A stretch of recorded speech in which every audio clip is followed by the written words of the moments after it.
Marine Le Pen and her party, the Rassemblement National, the RN. But now, basically, the RN have ended up as kingmakers here because they've basically said they'll veto anyone from the left or from the centre that they don't like.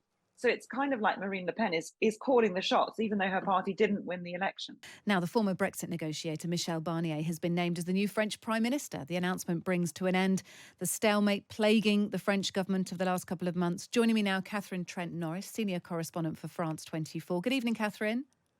Good evening. Why Michel Barnier? Why is that the choice of Emmanuel Macron? Well, I don't think it was Emmanuel Macron's first choice, but he's been casting around for several days, if not weeks, trying to find someone who can be French Prime Minister without immediately being rejected in Parliament in a confidence motion, because French Parliament is extremely divided, basically into three blocks, none of which have a majority. And so Emmanuel Macron's been casting around, trying to find someone who could perhaps lead an alliance. But in the end, he's come up with Michel Barnier, whose diplomatic skills could probably come in very useful. He's going to try and unite, he says, French politics. So he's someone who's a conservative. He's traditionally on the right of French politics.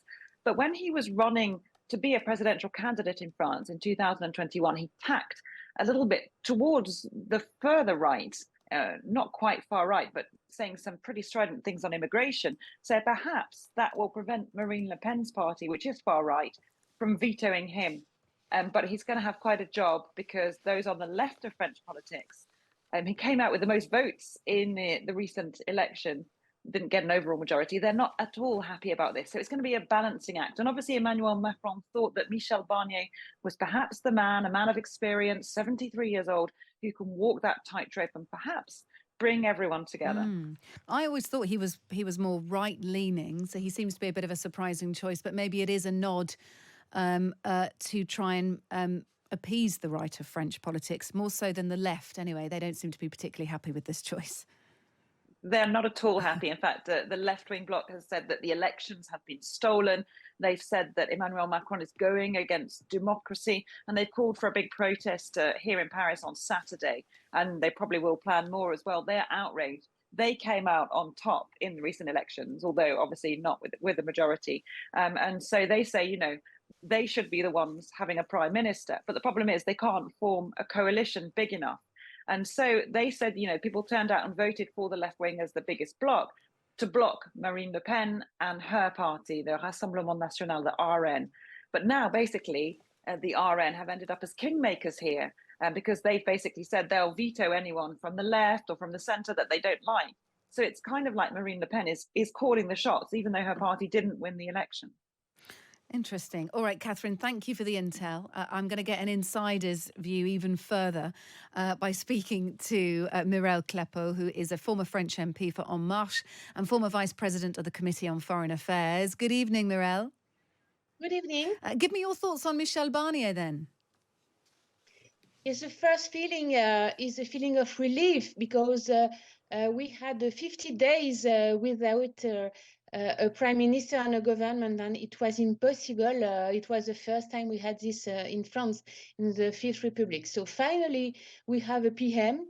I am from the left wing of majority, and it was a surprise for me to see a man from the right coming at this level of responsibility.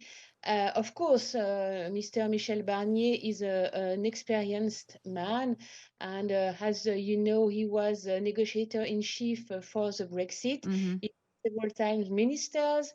He was a local elected. So yes, certainly is experienced, but I can understand that part of the French citizens have the impression that the election was stolen, their vote was stolen, because his party, Les Républicains, was not at all the winner of this election.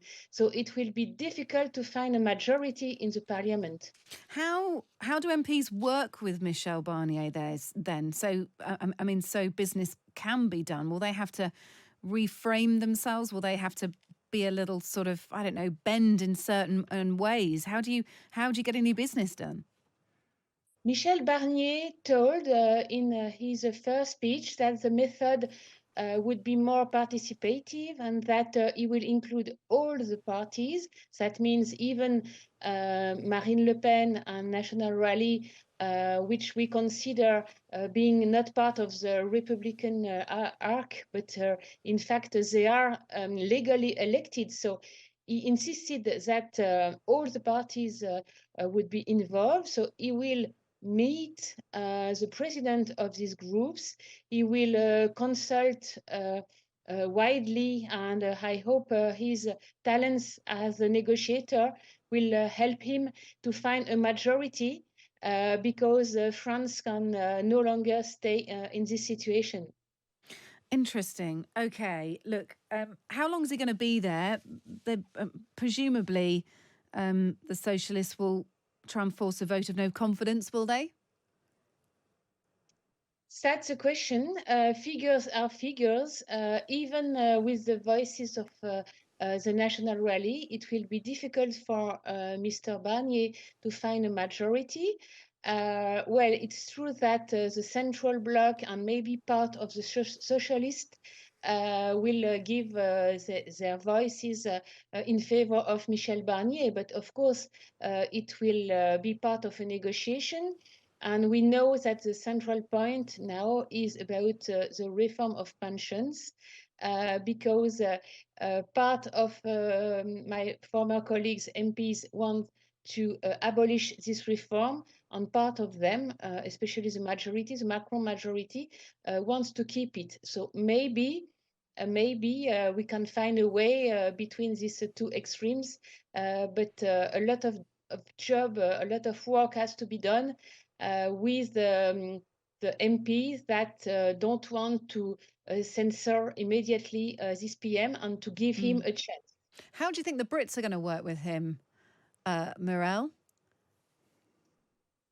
Well, Michel Barnier was a negotiator. He knows Europe very well. Even if, as mentioned before, when there were some primary elections to become the president of Les Républicains and to become the candidate to the presidential elections, he had some surprising speeches about the way France could bypass the European regulations. Well, let's admit it was an internal campaign, and let's imagine that he will become again the major European representative that he will. And I think he's a realistic man. He knows what UK problems and UK challenges are, and certainly there will be situations where he can have an added value. But let's remember that Prime Minister is not in charge directly of the foreign relations. He has a minister for that, and Emmanuel Macron, as you certainly know, is very fond of external relations, foreign affairs, and certainly there will be some common decisions to make between the President of the Republic and the Prime Minister. Lovely. Well, look, thank you for speaking to us. Mireille Clepeau, former French MP for En Marche, former Vice President of the Committee on Foreign Affairs. Good to have you with us. Thank you.